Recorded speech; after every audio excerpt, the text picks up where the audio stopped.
Miriam peeped out from her hiding place among the rushes. Her heart was beating fast, for she knew that her baby brother's life was in danger. The king who ruled Egypt, where the Hebrews lived, had ordered that all Hebrew baby boys must be thrown into the river Nile and drowned. For 3 months, Miriam and her mother had kept this baby hidden at home, not letting anyone hear him cry, but the baby had grown too big to keep hidden. Miriam and her mother had made a basket for the baby. They covered it with tar and pitch so it would float. At the river's edge, they put the baby in the basket and placed the basket among the reeds growing near there. Miriam waited nearby to see what would happen. The Egyptian princess and her servants came to the river to bathe. They found the basket and opened it. What a surprise! A beautiful baby boy, but he was crying, and the princess felt sorry for him. This was one of the Hebrew babies, she said. Miriam knew at once what she must do. She stepped out of her hiding place. "Should I go and get one of the Hebrew women to care for the baby for you?" she asked the princess. "Yes, go," said the princess with a smile.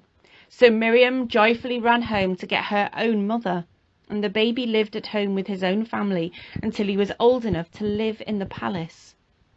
The princess named the baby Moses.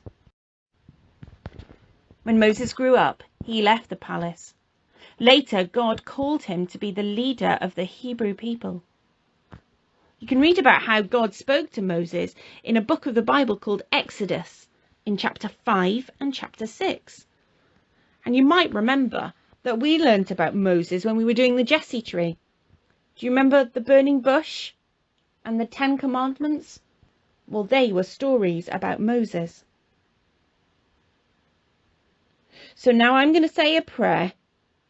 And if you want to make it your prayer, say Amen at the end. Dear God, Moses was well known for speaking up. Help us to know when it's right to speak up or not.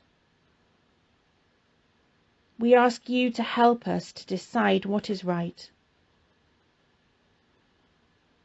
We ask these things in your Son's precious name. Amen. Thank you for listening to the story today. Our next story is going to be about a character called Samuel and his mum, Hannah. Again, you might remember them from when we did the Jesse tree. God bless. Speak to you all soon. Bye.